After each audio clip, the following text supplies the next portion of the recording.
काल की वैष्णवी नमः। ओम श्री काल की वैष्णवी नमः। ओम श्री काल की वैष्णवी नमः। तेजो वसि तेजो महिधे वीर्यमसि वीर्यमहिधे बलमसि बलं महिधे ओजोऽसि ओजो महिधे पश्येम शरदा शतम् जीवेम शरदा शतम् शृणुयाम शरदा शतम् प्रब्रुवाम शरदा शतम् अदीनाहस्याम शरदा शतम् भूयश्च शरदा शतात्। ॐ शं नो मित्रा संवरुणः शं नो भवद्वर्यमा शं नो इन्द्रो बृहस्पतिः शं नो विष्णुरुक्रमः। ॐ शान्तिः शान्तिः शान्तिः। ॐ पूर्णमदः पूर्णमिदं पूर्णात् पूर्णमुदच्यते पूर्णस्य पूर्णमादाय पूर्णमेवावशिष्यते। ॐ शान्तिः शान्तिः शान्तिः। वक्रतुण्ड महाकाय सूर्यकोटि संप्रभ निर्विघ्नं कुरु मे देवं सर्वकार्येषु सर्वदा। ॐ गंगणपतये नमः। ॐ गंगणपतये नमः। ॐ गंगणपतये नमः।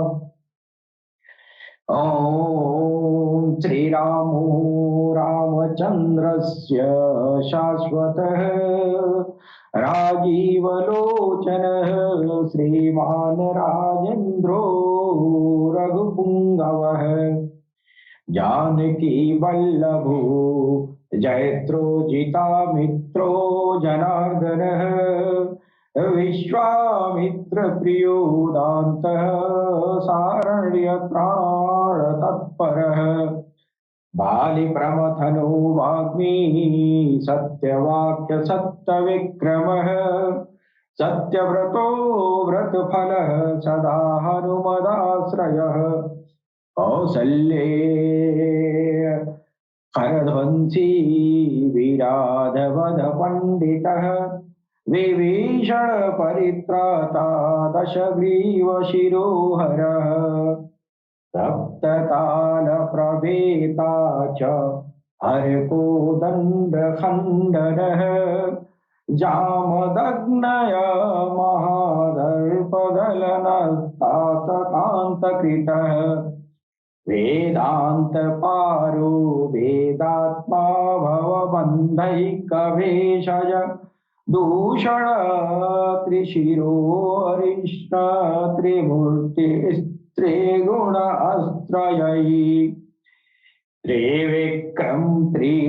त्रिविक्रम स्त्रिलोकात्मा पुण्यचरित्र कीर्तनः त्रिलोकरक्षको धान्वी दण्डकारण्यवासकृत अहल्या पावनश्चैव पितृभक्तो वरप्रदः जितेन्द्रियो जितक्रोधो जितलोभो जगद्गुरुः ऋच्छवानर संघाती चित्रकूट समाश्रयः जयन्ता त्राणवरदः सुमित्रा पुत्र सेवितः सर्वदेवाधिदेवश्च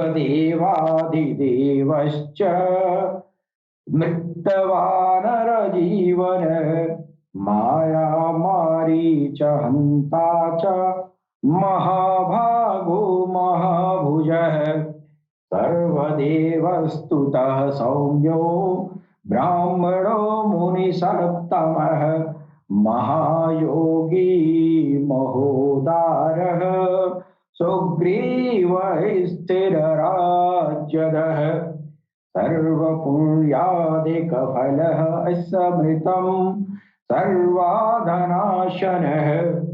आदिपुरुषो महापुरुषः परमः पुरोस्तथा पुण्योदया महासारः पुराणपुरुषोत्तमः स्मितवस्त्रो मितभाषी पूर्वभाषी च राघवः अनन्तगुणगम्भीरो धीरोदात्त गुणोत्तरः मायामानुष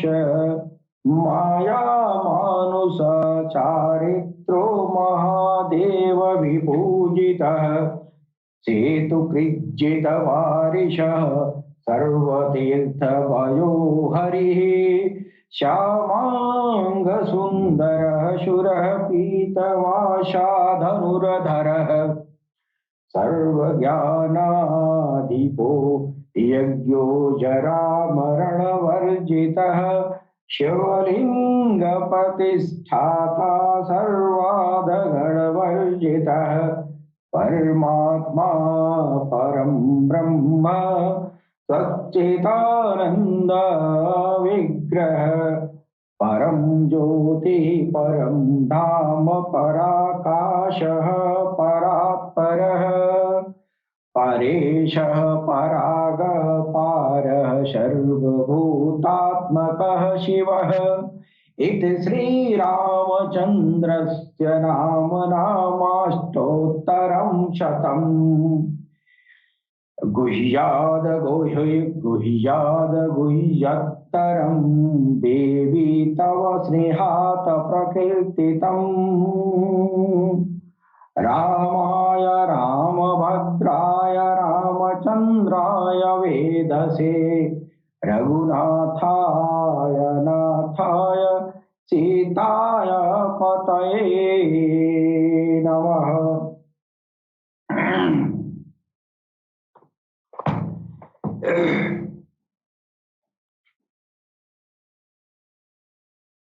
भाषाई बढ़ावा।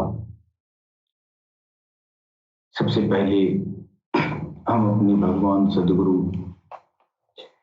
सैयदी यूनुसल गौहर की चरण कमलों में भगवान श्री राम की धरती से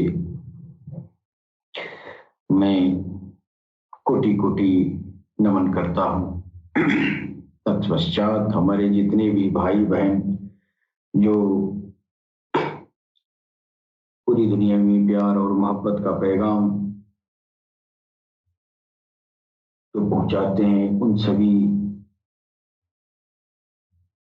दिव्य आत्माओं को भी सर नवाकर मैं प्रणाम करता हूं। दोस्तों, हमारा जो ऑल इंडिया हावर प्रोग्राम है, इस प्लेटफॉर्म पर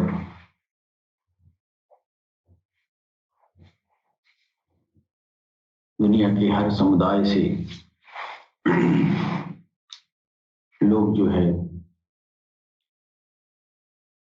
सर्वधर्म संभाव हेतु विश्व बंधुत्व और वसुधैव कुटुंबकम की भावना से ओतप्रोत होकर और इस प्लेटफॉर्म पर आ रहे हैं और पूरी दुनिया में प्यार और मोहब्बत का माहौल बनाने में सहयोग कर रहे हैं। दोस्तों, हमारी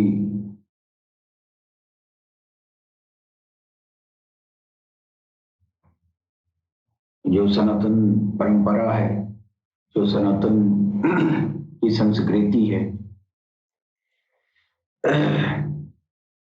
ये दुनिया की सबसे पुरातन और सबसे पहली संस्कृति है।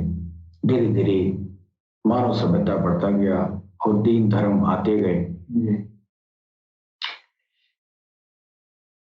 और नए नए खोज भी होते गए, नए नए ऋषि महर्षि अवतार आते गए, पैगंबर आते गए और आध्यात्मिक क्षेत्र में भी इंसान जो है आश्चर्यजनक रूप से विकास किया है। इसमें कोई दुविधा नहीं है। बात रही जब ज्ञान की चरम अवस्था पूरी इंसानियत के अंदर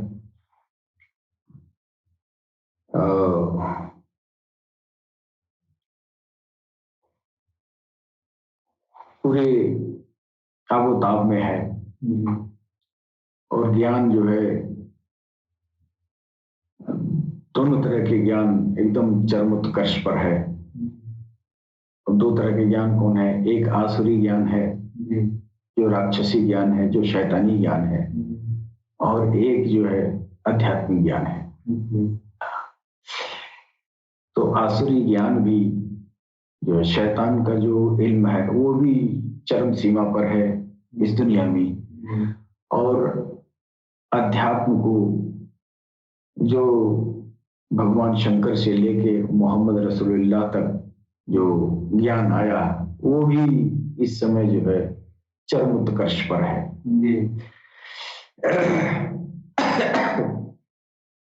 इंसान को चाहिए कि जो ज्ञान है अध्यात्म का, जो ईश्वर से संबंधित, आत्मा से संबंधित जो भी ज्ञान इस धरती पर आ रहा है, एक के बाद एक अच्छी चीजें कहीं से भी हो उसको ग्रहण करना चाहिए और सारे धर्म वालों को ग्रहण करना चाहिए। इसीलिए जब ये धरती पर धार्मिक सभ्यता जब शुरू हुआ उस समय सनातन धर्म में जो है इसका वर्णन किया गया कि ये ऋग्वेद में आया है, आनो भद्रा कृत्वा यान्तु विश्वतः, आनो भद्रा कृत्वा यान्तु विश्वतः, यानी किसी भी सद्विचार को अपनी तरफ किसी भी दिशा से आने दें। ये विचार सनातन धर्म की और धर्मनिष्ठ साधक के सच्चे व्यवहार को दर्शाते हैं। और ये बात ईश्वर ने पहले ही सनातन धर्म में इस बात को वेदों में क्यों उतारा? इसलिए कि इसके बाद भी सद्विचार, सच्चे विचार आते रहेंगे। लिहाजा आने वाले भविष्य में जो भी अवतार या पैगंबर या सद्विचार लाने वाले लोगों का दुनिया वाले जो है कूपमंडूक न होकर उन आने वाले नवीनतम अवतारों का, पैगंबरों का, नबियों की भी सद्विचारों को ग्रहण करेंगे। ये सनातन का पैगाम है। अब चूंकि बिगाड़ पैदा हो गया और सांप्रदायिकता बढ़ गई है, इसलिए जो वेदों की बातें जो है खुद जो है अपने ही सनातन वाले लोग भी भूल चुके हैं और गैर जो सनातन है, गैर सनातनी, तो वो तो जानने की कोशिश ही नहीं करते हैं कि मेरी शुरुआत कहाँ से हो रही है। हम भगवान के रास्ते में चल रहे हैं तो हमारी जो है रास्ता की शुरुआत कहाँ से होगी, कैसे होगा। तो ये चीजें जो है आने वाले किसी अन्य धर्म वालों को भी इस बात का इदराक नहीं है, न ख्याल है, न सोच सकता है, न उसके बारे में ख्याल करता है। लेकिन अध्यात्म ज्ञान हासिल करने के पहले जो है प्रिमिटिव स्टेज में आपको भगवान, ईश्वर, अल्लाह, इन सारी बातों को समझना जानना चाहिए। अब सनातन धर्म में जो है अब अध्यात्म की ये जो है लास्ट में जब इस्लाम आया तो इस्लाम में कहा गया, ईश्वर कह रहा है कि मैं तेरा हाथ बन जाता हूँ, मैं तेरा पाँव बन जाता हूँ ना, यानी मैं तेरा जुबान बन जाता हूँ। तो ये आखिरी में बात आई ना, है कि नहीं? लेकिन उसके पहले जब ये पैगंबरी सिलसिला भी नहीं शुरू हुआ था, उसके पहले भी ईश्वर ने जो है ये इस तरह की आध्यात्मिकता को उतारा था। भगवान श्री राम के जरिए या भगवान श्री कृष्ण के जरिए या तमाम सारे और भी अवतार कहे जाते हैं। तीनों के बारे में पहले जो है आपका जो है ख्याल दुरुस्त होना चाहिए कि ये जो है अब भगवान श्री राम का नाम कोई लेता है तो आप सीधा मुराद यही लेते हैं कि नहीं नहीं तो मेरे अल्लाह को कह रहा है कि श्री राम है। तो गैर कौम वाले थोड़ा सा पहले ही बिना सोचे समझे पहले ही चिढ़ जाते हैं कि एक माँ के शिकम से पैदा होने वाले को ये भगवान और भगवान कहता है और ये जो है यही भगवान को अल्लाह कहता है कि नहीं? तो लोगों के अंदर जो है पहले ही बिना सोचे समझे ही लोग चिढ़ जाते हैं। लेकिन असल बात यह है कि सारे संप्रदाय वालों को सारे संप्रदाय वालों को सबके साथ जो है अच्छा व्यवहार करना चाहिए। सबके पेशवा को, सबके अवतारों को, सबके अगुआ का इज्जत करना चाहिए। और आप इज्जत करेंगे तो हो सकता है कि जो बातें आपको नहीं मालूम है वो बातें आपको मालूम हो जाए और आप जो है वास्तविकता से आप रूबरू हो सके। तो हम लोगों का जो अल्लाह टीवी है, इस अल्लाह टीवी चैनल पे या इस प्लेटफॉर्म के माध्यम से पूरी इंसानियत को अध्यात्म का वो सही सीधा और वो बिना पाखंड का यानी पाखंड रहित अध्यात्म जो है परोसा जाता है और हम सभी धर्मों के जो है समान आदर करते हैं और सभी धर्मों से जो वास्तविकता है ईश्वर के बारे में वो चीजें जमाने के सामने लाने का प्रयास करते हैं। तो पहली भ्रांति जो है गैर सनातन धर्म के लोगों को जो है श्री राम के बारे में बताया गया है कि लोगों के अंदर एक भ्रम सा ये रहता है, ये राम और ये कृष्ण ये कौन है।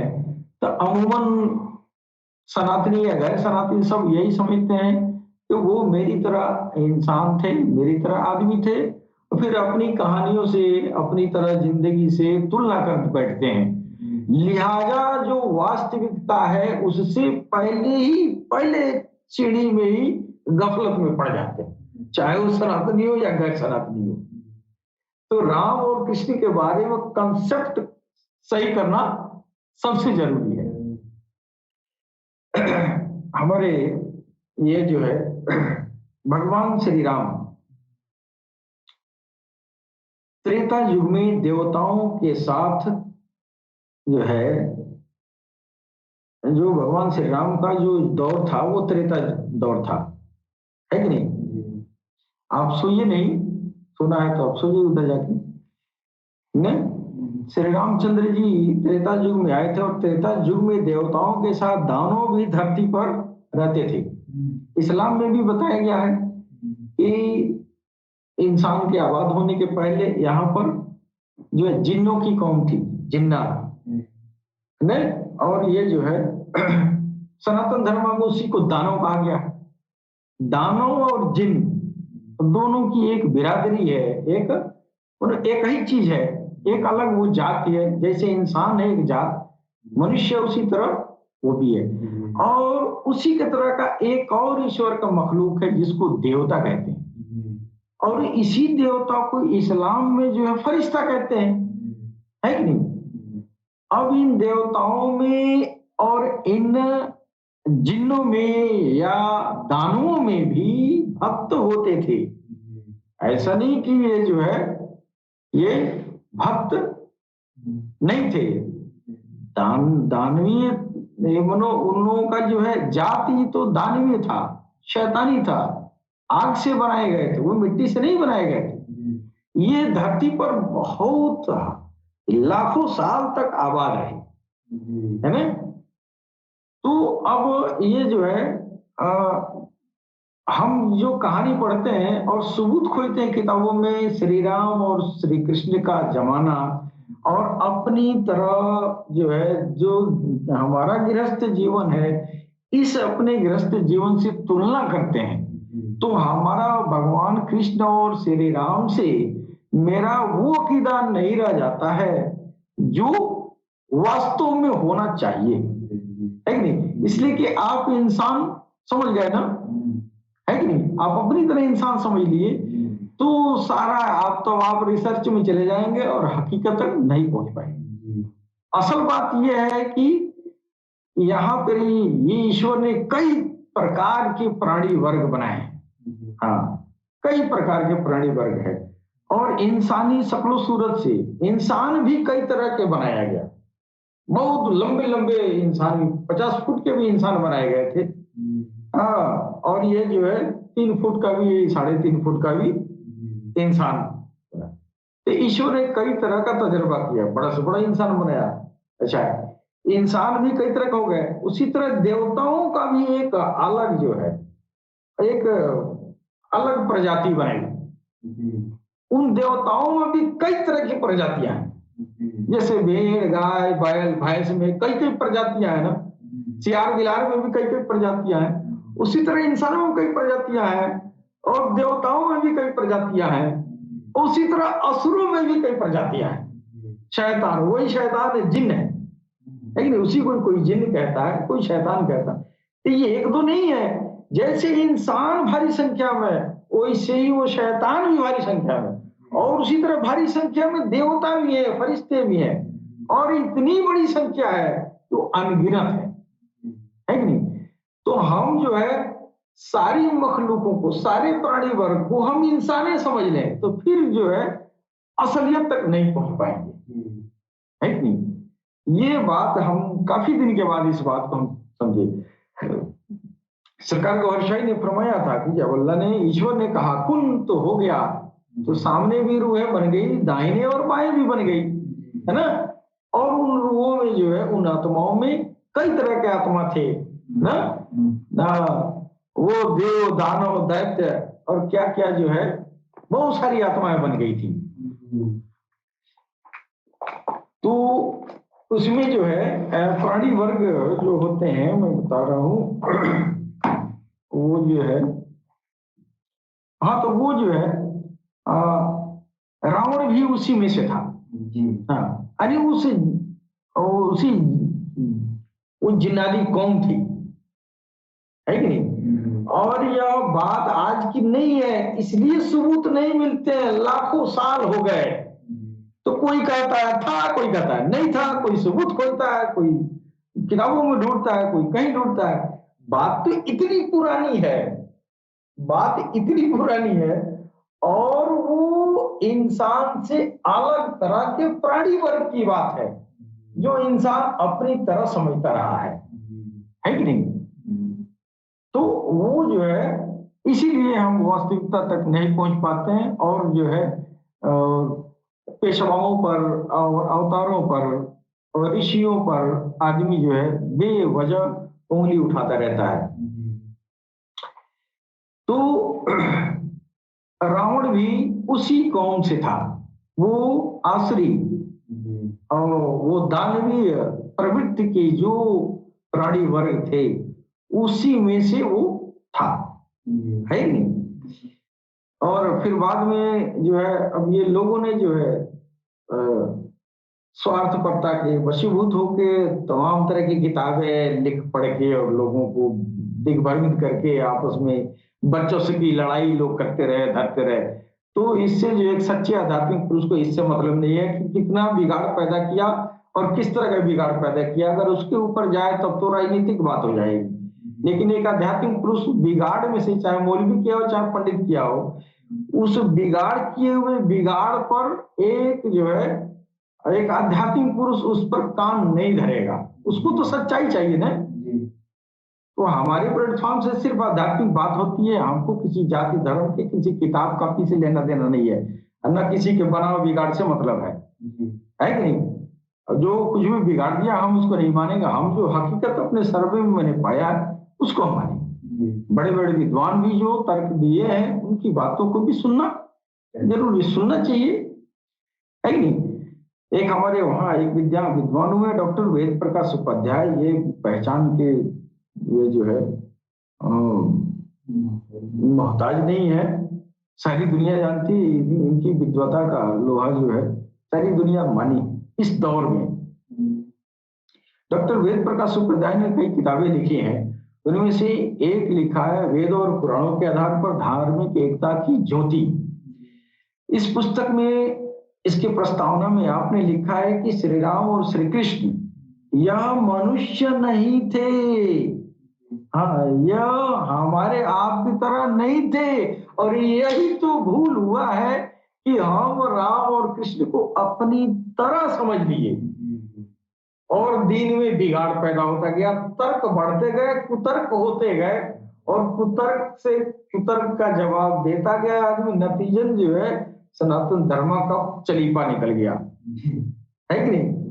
असल बात यह है, ये विद्वान जो डॉक्टर वेद प्रकाश उपाध्याय, इन्होंने जो लिखा है वो श्री राम और श्री कृष्ण जो वो जो है त्रेता और जो है द्वापर के जो दौर था, उस दौर में ये प्राणी वर्ग जो थे ये मनुष्यता की तरह नहीं थी। ये एक अलग तरह का, एक अलग क्वालिटी के प्राणी वर्ग थे।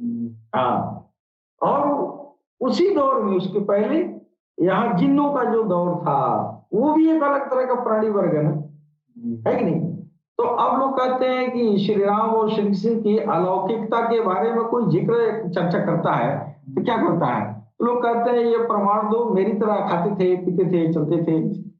तो अलौकिकता कहाँ है, ये उसको नहीं मालूम है कि वो प्राणी वर्ग अलग है, वो अलौकिक प्राणी वर्ग है। अब जिन्न तो आज भी मौजूद है, कौन देखता है, कोई नहीं देखता है। शैतान तो आज भी मौजूद है, कोई नहीं देखता है। ये अलौकिक हुआ ना, है कि नहीं। अब अलौकिक होने का मतलब ये थोड़ी हुआ कभी इनकार कर देंगे कि हाई नहीं है कि नहीं। अब कुरान में तो जिन्नों का उल्लेख हुआ है, तो मुसलमान भाई तो कुरान पढ़ के जिन्नों पर ये मान लाते हैं, हाँ भाई एक प्राणी वर्ग है, वो जिन्नों पर ये मान लाते हैं। क्यों, तो एक अल्लाह ने एक ऐसा वर्ग बनाया। सनातन धर्म में बताया गया है देव गंधर्व, ये जो है देवता, असुर, सुर, तरह तरह के शब्दकोश का उपयोग किया गया है, तो तरह के टर्मिनोलॉजी। इन पर जो है सनातन धर्म के लोग इस पर ख्याल नहीं करते हैं, अपनी तरह तुलना करते हैं, बस मेरी तरह खान पान उठना बैठना और मेरी तरह दिनचर्या थी, है कि नहीं। ऐसी बात नहीं है कि नहीं। वो अलौकिक अस्तित्व वाले प्राणी थे, तो उनका काम भी अलौकिक होगा। और अलौकिक बात की जब चर्चा करेंगे तो आप झूठा कहेंगे, दुनिया में मकार पैदा होगा, ये जो है दुनिया में इस काल पैदा होता है। क्यों, तो वो प्राणी अलौकिक थे, आप लौकिक की बात करते हैं, आप थे अलौकिक। यहीं पर जो है मसला ये हो जाता है। इसी प्रकार दानव भी अलौकिक थे, वह मनुष्य के समान सामान्य नहीं थे। सत्ययुग के 39 लाख पूर्व, सत्ययुग 39 लाख पूर्व आरंभ हुआ, किंतु द्वापर युग के अंत तक यानी 1200 BC तक कोई मनुष्य धरती पर नहीं आया था। 1200 BC है, BC का मतलब ये ईसा मसीह के आने के पहले, ईसा मसीह के आने के 12,000 साल पहले, है ना। जो है वो कोई मनुष्य धरती पर नहीं था। अब ये अपना आंकड़ा है, लेकिन 7,000 साल के करीब जो है हज़रत आदम सफीउल्लाह को आने का ये आंकड़ा किया गया है।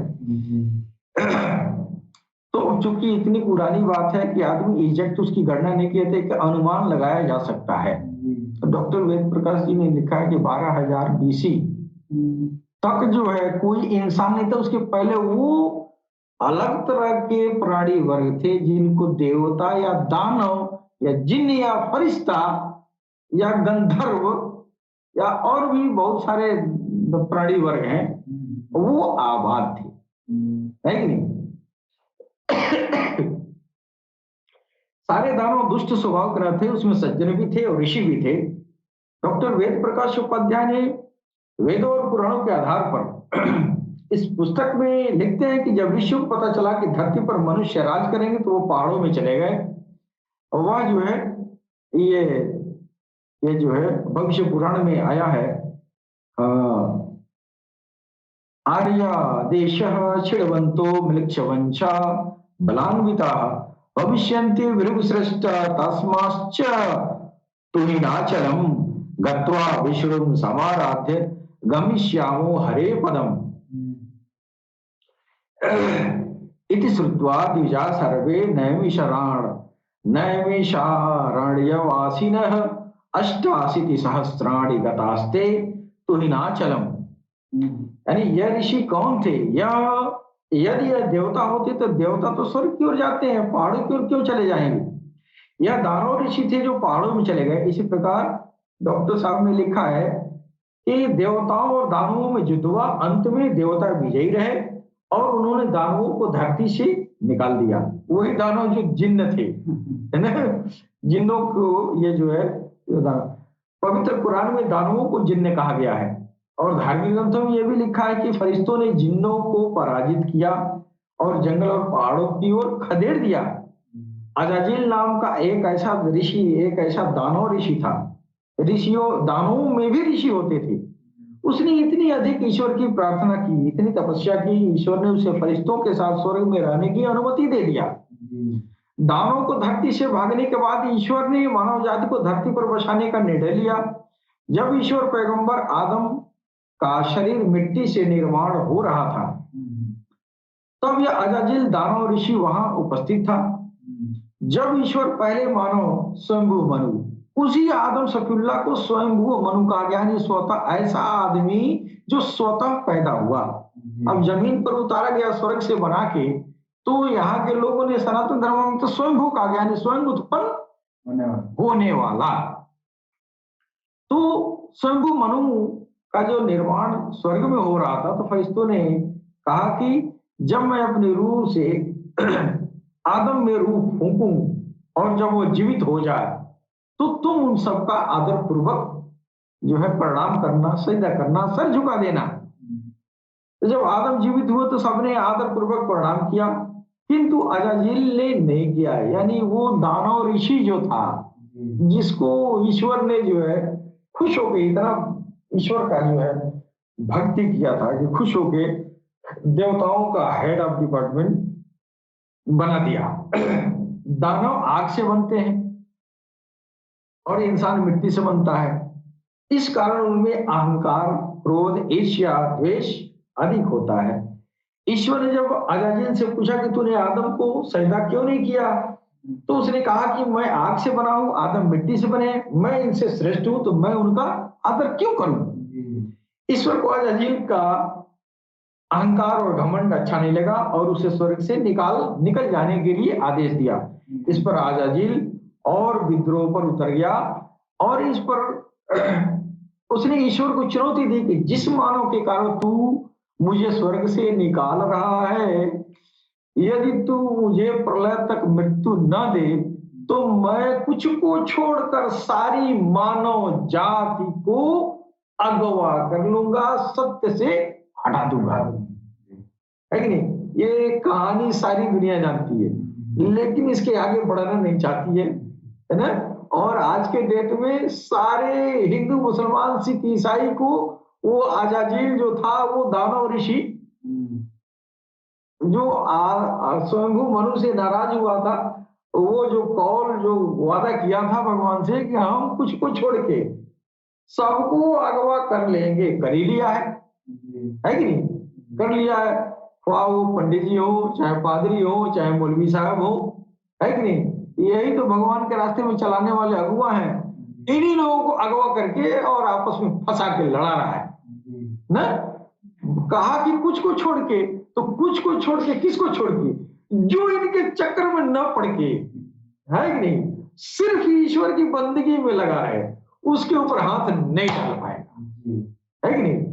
जो ईश्वर से जुड़ गया उसके ऊपर उसका हाथ नहीं जाता। वही कहा कि कुछ को छोड़ के, कुछ को कौन थे? जो ईश्वर से जुड़ गया उसके ऊपर हाथ नहीं डालेगा। जो ईश्वर से नहीं जुड़ा, चाहे वो पंडित हो, चाहे मौलवी साहब हो, चाहे आलिम हो, चाहे उलमा हो, चाहे फुकहा हो, कुछ भी हो, उससे जुड़ा नहीं तो वो हरण करेगा, कर ही लिया है। पूरी कायनात पर अपना जाल बिछा कर रखा है। अगर वो हरण नहीं किया होता तो कोई मौलवी किसी हिंदू पंडित से नफरत नहीं करता। अगर वो हरण नहीं किया तो कोई पंडित किसी मौलवी से वो जो है ईर्ष्या नहीं करता। कोई हिंदू मुसलमान से ईर्ष्या नहीं करता। कोई पैगंबर साहब से ईर्ष्या नहीं करता।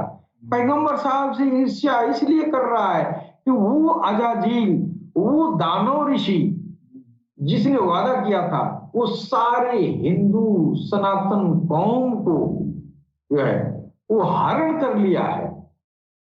इसलिए वह जो है आने वाले अंतिम ऋषि के बारे में ये अनाप शनाप लोग बोलते हैं। यही पहचान है कि हरण कर लेना, यानी शैतान ने हरण कर लिया है, अगवा कर लिया। अजाजील पर ईश्वर के प्रकोप के कारण उसका नाम इब्लीस हो गया, जिसका अर्थ है वह जिसकी मुक्ति की कोई संभावना नहीं है। यानी इब्लीस का मतलब निराशा, यानी उसको मुक्ति नहीं मिलने वाली है। इब्लीस का मतलब होता है निराशा। तो इस दुनिया में जो है निराशा युक्त लोग तो भरमार है, हर जगह निराशा की बात। कोई बेतनाऊ पॉजिटिव थिंकिंग का बहुत लोग बड़े बड़े फिलॉसफी दे रहे हैं, लेकिन फिलॉसफी देने वाला जो है अगर वो बीमार पड़ जाता है तो लगता है भागने, डॉक्टर ये डॉक्टर वो डॉक्टर यहाँ वहाँ, है ना। तो वो क्या है, वो इसलिए भागता है ना, उसका इलाज भी सही हो रहा है फिर भी भागता है कि बढ़िया से बढ़िया इलाज करें। उसके अंदर आ गया निराशा कि अब हम मर ही जाएंगे, है कि नहीं। तो ये इब्लिस जो था वो जो है वो उसका नाम ही निराशा है। हाँ, जहां संभव। अब पूरी दुनिया में डिप्रेशन के रोगी क्यों इतने बढ़ गए? डिप्रेशन क्या है? निराशा है। निराशा क्या है? शैतान ने उसको अगवा कर लिया। वो ईश्वर से जुड़ा इंसान नहीं है। अगर वो जुड़ा रहता तो इब्लिस का हाथ उस पर नहीं जाता ना, लिहाजा वो निराश नहीं होता।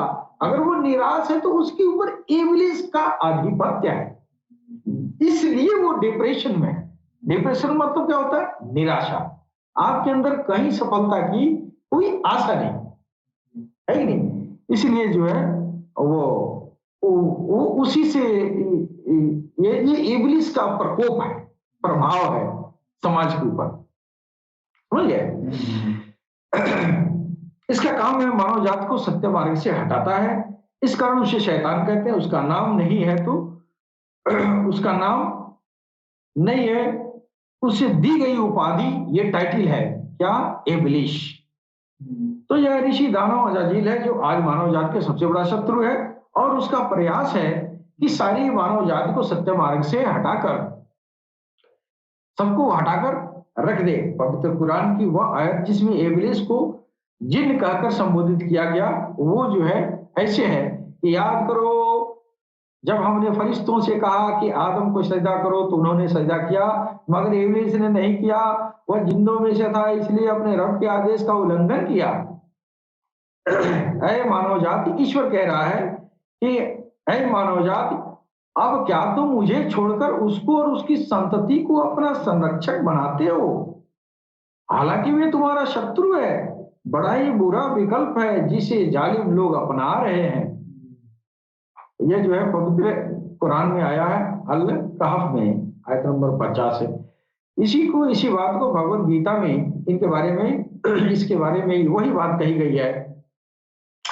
अर्जुन ने कहा, दंभ दर्प अभिमान च क्रोध पारुष्यम एव च अज्ञानम च अभिजातस्य पार्थ संपदम आसुरीम।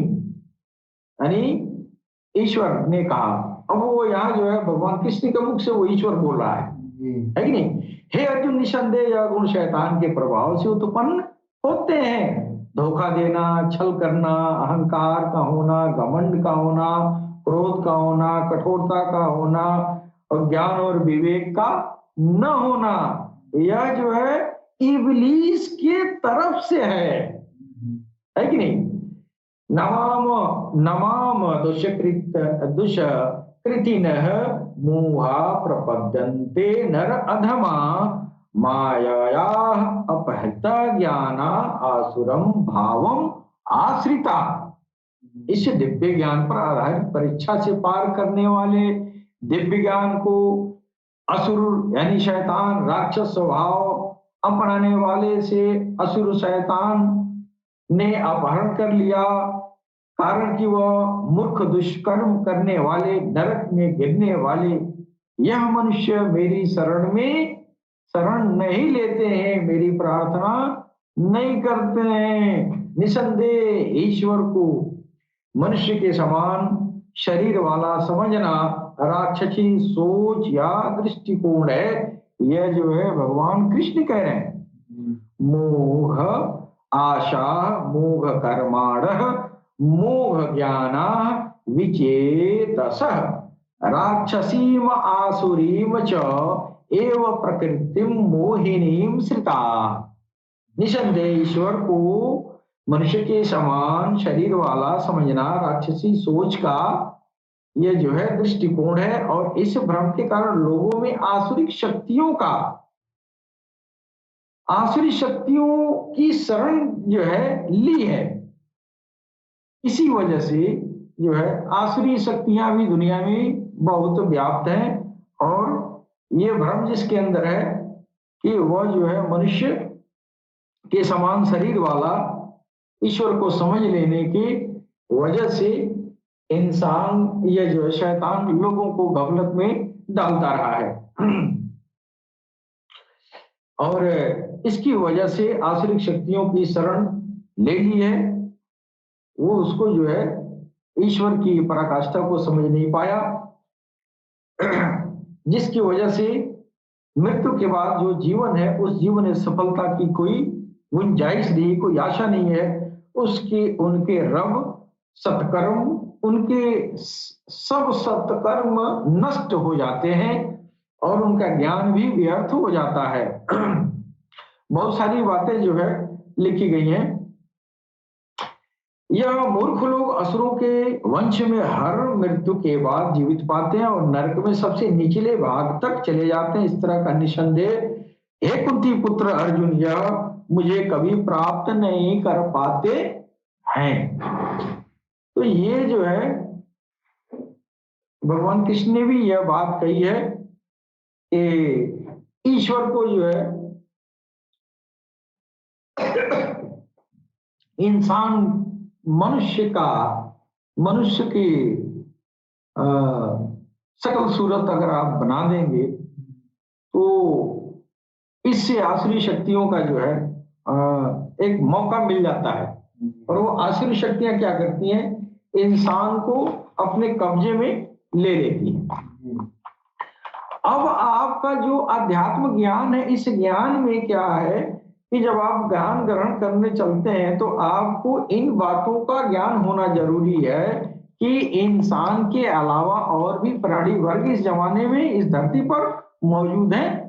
किसी को देवता या किसी को फरिश्ता या जिन या राक्षस या असुर या दानव या दैत्य कहा गया। इन चीजों पर जब आपको जो है बात ये समझ में आ जाएगी, तब आप जो है अध्यात्म का सही रास्ता अपनाएंगे, है कि नहीं?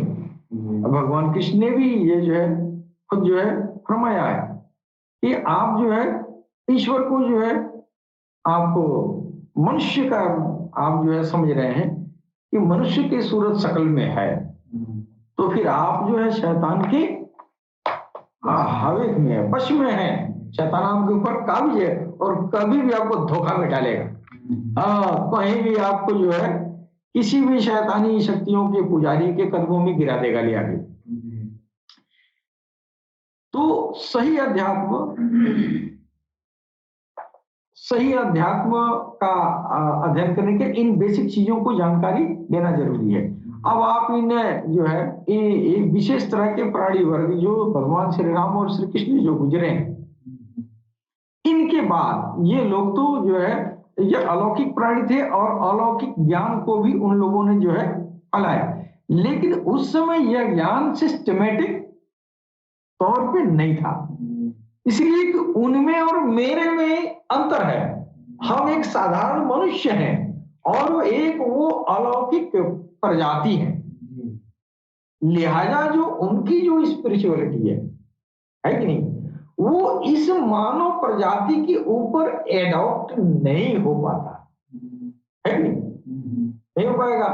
इसलिए कि उन लोगों के अंदर जो है, हम इंसान के अंदर तो लतीफे होते हैं, कल्ब है, रूह है, शिरी है, खफी है, अफा है, अंडा है, नफ्स है। क्या पता ये दूसरे प्राणी वर्ग के अंदर मौजूद है कि नहीं, ये कोई जरूरी नहीं है।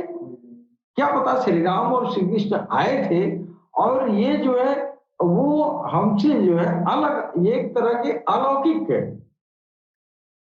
अलौकिक प्राणी वर्ग में से थे, तो उनकी जो आध्यात्मिक संरचना होगी वो हमसे अलग होगी, इसलिए तो वो देवता कहे गए। और इंसान से वही नहीं, देवता ही नहीं, वो राक्षसी जो दानवी प्रवृत्ति की जो शैतानी और जिन्न की खानदान और जो पीढ़ी थी, वो जो आबाद थी ने, तो वो भी तो जो है इंसानों की जो आध्यात्मिक संरचना है, स्ट्रक्चर है, कल्बरू शेरी खफी अप्पा अन्ना नफ्स का, तो ये चीजें उसके अंदर नहीं हो, है कि नहीं? अब ईश्वर ने जो है इंसान को, देवताओं की तो बात छोड़िए, वो तो अध्यात्म उनकी पूरी थी, अलौकिक प्राणी थे, उनको अध्यात्म ज्ञान ग्रहण करने की जरूरत भी नहीं थी, ऑलरेडी वो अलौकिक थे। अध्यात्म की जरूरत यहां पर पड़ा जब इंसान आदमी जमीन पर आया और ये जो है ईश्वर से जुड़ना, ईश्वर से मिलना, ईश्वर का दर्शन करना, ईश्वर में समा जाना, ईश्वर से के करीब रहना, है ना, तो ये जरूरत ही इंसान को न पड़ी। इसलिए इंसान को ये आध्यात्मिक जो संरचना अंदर सेटअप किया और उसके अंदर जो है जो भी सामान आध्यात्मिक ये जो है संसाधन उपलब्ध कराया, उस संसाधन के जरिए भगवान तक पहुंचना है कि नहीं? और इंग्लिश का जो खानदान जो पीढ़ी है, जो जिन्नों का ये है, वो तो ईश्वर से जुड़ना ही नहीं है। उन लोगों को ईश्वर की लानत तो पड़ गई, है कि नहीं?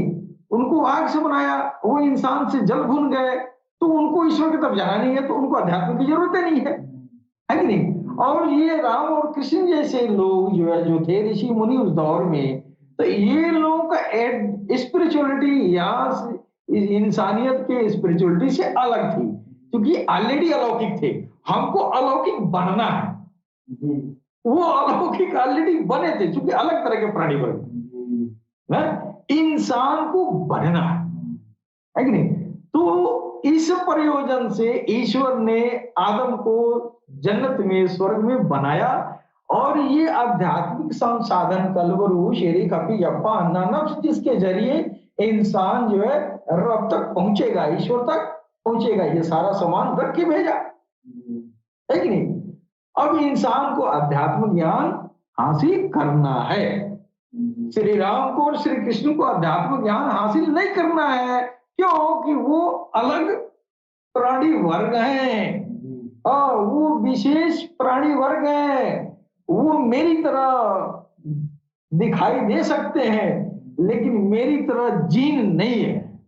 वो क्वालिटी ही नहीं है, वो अलग तरह की प्राणी वर्ग है। तो लिहाजा हमको स्पिरिचुअल जरूरत है ना, हमको जो है हमारे अंदर वो साधन है, उस साधन को जाने और उस साधन के जरिए जो है धर्म को धारण करें, है कि नहीं? धर्म को धारण करें और उस धर्म के जरिए हम भगवान तक पहुंच जाए।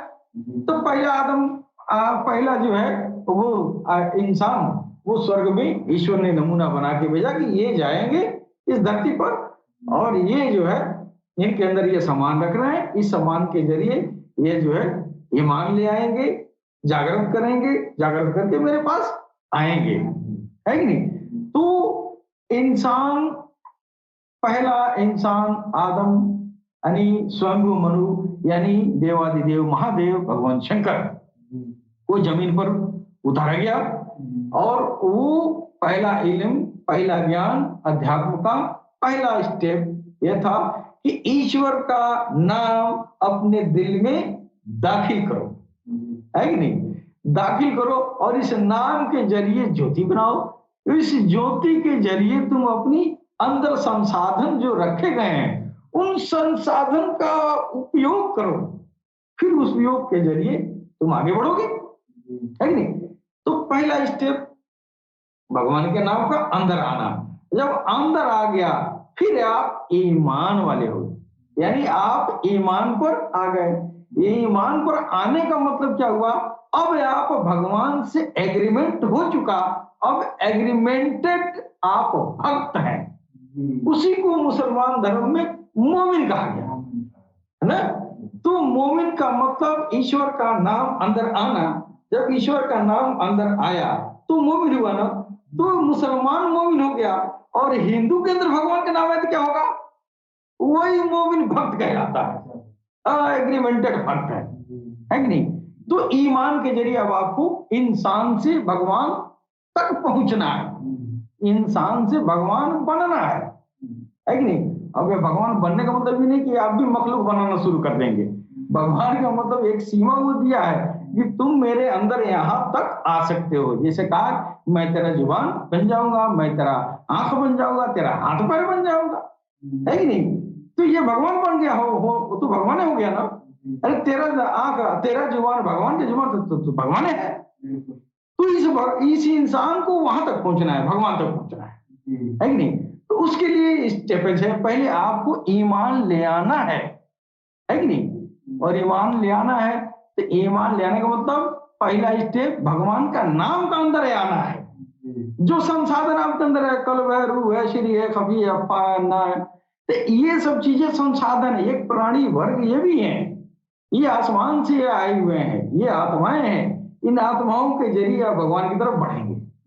जो इसका खबर नहीं रहेगा तो भगवान को बैठ के पूछता ही रह जाएगा, वो आपको एग्रीमेंट नहीं मिलना है कि नहीं? एग्रीमेंट ये जो आध्यात्मिक कानून भगवान शंकर के जरिए जमीन पर लाया गया और सीक्वेंशियल मोहम्मद रसूलुल्लाह तक यह ज्ञान जो है पहुंचाया गया। और हर अवतार का अवतारत्व इस भगवान के नाम का, अस्मा का ज्ञान पर आधारित है कि नहीं? तो भगवान शंकर ज्ञान आपकी जो है हृदय का सिमरन है। तो हृदय का सिमरन आपके दिल में आ जाए, अब आप आदम के ऊपर ईमान लाए हैं। किसी भी नबी की उम्मत में है, आपकी आध्यात्मिक ज्ञान की शुरुआत स्वयंभू मनु के ज्ञान से ही होगी, क्योंकि वो पहले नबी हैं, पहले नबी वही है। इसी तरह इब्राहिम है तो इब्राहिम अलैहिस्सलाम का, है तो मूसा कलीमुल्लाह का, है तो ईसा रूहुल्लाह का, है तो मोहम्मद रसूलुल्लाह का। सबके लतीफों का बेदार होने के बाद आप कह सकते हैं कि मेरा ईमान इन सब पर है। अब तो सनातन धर्म के जो पैगंबर थे जो शंभु मनु, तो उस जमाने में ईमान ले आना तो आसान था, इसलिए कि ईश्वर का नाम अंदर राम राम चला जाए, तो आपका ईमान पूरा हो गया। बाकी बच्चे मुसलमान जो आखिरी में आए, उनको ईमान ले आने के लिए आदम सफीउल्लाह के भी इल्म को हासिल करना पड़ेगा। वही नहीं है इब्राहिम खलीलुल्लाह, है मूसा कलीमुल्लाह, है ईसा रूहुल्लाह, है मोहम्मद रसूलुल्लाह साहब के नबूवत का जो फैज है, जो नबूवत का अवतारत्व का जो आध्यात्मिक प्रलाप उसको अंदर जाएगा, फिर आप ईमान उन पर लाना कहलाएंगे। अभी ईश्वर तक पहुंचना तो बहुत दूर की बात है, पहले इधर खेल बहुत है। जब सब आपकी जो है अवतारत्व जिस जिस अवतारों को मिला था उस अवतारत्व का प्रलाप आपको मिल जाए, फिर आप कह सकते हैं कि मेरा ईमान इन सब पर है। ऐसा नहीं हुआ कि हुजूर पाक नबी करीम सल्लल्लाहु ताला अलैहि वसल्लम बाकी नबियों की आध्यात्मिक प्रलाप से वंचित करा दे और अपनी नबूवत का, अपने प्रलाप जो है अवतारत्व का आध्यात्मिक प्रलाप आपको प्रदान कर दे। ऐसा नहीं होगा।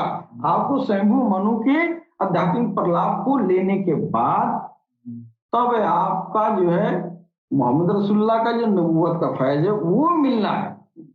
लिहाजा आपको सारे धर्मों का आदर करना पड़ेगा।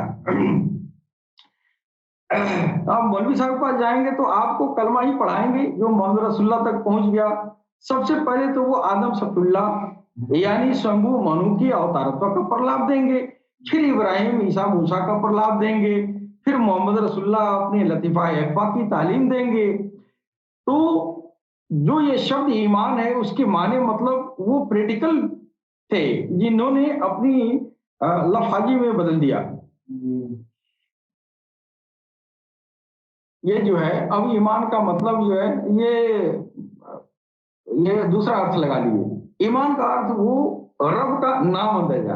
आप मुंह से कह दे अल्लाह एक है, ईश्वर एक है, ये फरिश्ते हैं, ये जिन्न है, ये मलाइका है, ये है वो है, यही मेरा ईमान। ईमान का ये जो है मतलब नहीं है। आपको जब सारे अंबियाओं का आध्यात्मिक प्रलाप आपका जब मिल जाएगा तो फिर आप तो हो ही गए। सरकार गौहर शाही ने पूरी पूरी कायनात पर ऐसी कृपा फरमाई है कि आपने ईमान की इस तरह तशरीफ फरमाई है, इस तरह जो है कि पहले ईमान को दिल में दाखिल किया, फिर समझाया कि इसको ईमान कहते हैं। कुरान मजीद में आया है,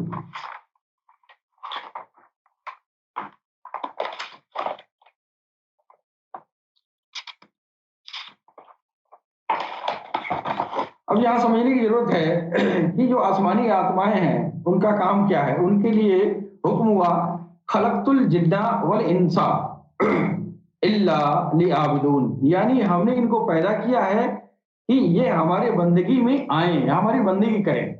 इंसान के अंदर जो है आध्यात्मिक रास्ता में चलने के लिए आसमानी आत्माएं हैं। शरीर का आपका जीवन का कार्य करने के लिए, आपका जीवन का जो है ये दिनचर्या पूरी करने के लिए आपकी जो है ये टेरेस्ट्रियल आत्माएं हैं, अर्जी आत्मा, जिसके जरिए आपका जीवन यापन पोषण होता है। लेकिन भगवान के रास्ते में चलने के लिए ये आसमानी आत्माएं कल्ब, रूह, शेरी, खफी, अफान, नफ्स है। तो अगर तू भी आदमी है, फिर जिस दिन सेलेस्टियल आत्माओं में से कोई आत्मा जागृत हो गई और आप आसमानों से उसका ताल्लुक जुड़ गया, फिर आपका इंसानियत का पहला कदम उठ गया। अब तू थोड़ा सा इंसान बन गया, फिर और भी सोल जागृत हो गए, तो इंसानियत का तेरा दायरा और बढ़ गया। और जिस तरह जितना गुण डालो उतना ही मीठा होता है, जितना ही ज्यादा आपकी आत्माएं जारी होंगी उतना ही ज्यादा आपका संबंध गाढ़ा और मजबूत होगा ईश्वर से। अब आपका उठना बैठना जो है शोधा शाहीन के बीच होना शुरू हो गया। अब आप बढ़ रहे हैं भगवान की तरफ, है कि नहीं। एक हदीस शरीफ आया है, अल इंसान मिर्रतुल रहमान, यानी इंसान ईश्वर का आईना है और इंसान और भगवान आमने सामने खड़े होंगे तो एक दूसरे को नजर आएंगे ना। ये हदीस सिर्फ लतीफे अन्ना के लिए है। अब एक जो है आसमानी आत्मा आपके सिर में भी होता है, जिसका रब से ईश्वर से समझ जुड़ गया, वो इंसान और जिसने उसको देख भी लिया वो कामिल इंसान है। ये अन्ना मस्तिष्क की ईश्वर का आईना है। इस आईने में तो उसकी तस्वीर लगा कि नीचे आएगा। जब इंसान इस अन्ना मस्तिष्क को पाक साफ कर लिया, सिमरन में लगा लिया, इसके ऊपर 3 पर्दे थे वो तोड़े, 40 दिन का आप अन्न जल त्याग कर आप जो है बैतुल मामूर पहुंच गए। गुरु ने ईश्वर से टाइम भी ले लिया, एग्रीमेंट भी, ये जो है अपॉइंटमेंट भी ले लिया कि तेरा बंदा अब मेरा ये तेरा बंदा तैयार हो गया है दर्शन के लिए। फिर वो पहुंच गया। अब यहाँ ईश्वर चाहे कि ये कभी भटके ना, तो उसकी गुरु की सूरत में उसके सामने हाजिर होता है। ईश्वर की शक्ल में गुरु की शहावत आती है और फिर वो तस्वीर अन्ना मस्तिष्क में फिक्स हो जाती है। फिर अन्ना मस्तिष्क को हुक्म होता है कि अब तू नीचे चला जा, अब जो तुझे देख ले वो मुझे देख ले। अब तू मोमिन बना। पहले तो उसके नाम का मोमिन था, अब तू उसकी जात का मोमिन हो गया। पहले ईश्वर का नाम था, अब तू अब आपकी तस्वीर आपके अंदर आपके सीने में लग गई। जात के मोमिन के लिए अल्लाह ने कहा है कद अफलाह मोमिनून उलाइका हुमुल वारिसून। ऐसे ही मोमिनों को अल्लाह ने जमीन का वारिस बनाया। तो ये जो है आप वहां पहुंच गए जब आपको ईश्वर का आपने दर्शन कर लिया, देख लिया, उसकी छवि आपके अंदर आके बैठ गई। फिर ईश्वर कहा कि अब आप नीचे जाइए और आज से आपको जो देख ले वो मुझे देख ले, है कि नहीं? उसको देखना, भगवान को देखना, ये है इंसान का भगवान बनना। इंसान का भगवान बनने का मतलब ये नहीं हुआ तब वो जो है कुन फयकुन लेके बैठ गया, ऐसा नहीं। उसकी सिफ्त आपके अंदर आ गई ना, वो अंदर वो कह दिया कि मैं बोला तो तू बोला तो मैं बोला, तू पकड़ा तो मैं पकड़ा, तू चला तो मैं चला, तो वो हो गया। इस तरह हुआ इंसान से भगवान बना। इसके साथ ही हम अपनी बाड़ी पर विराम देते हैं। सलाम, नमस्ते, सत श्री अकाल, बहुत शुक्रिया।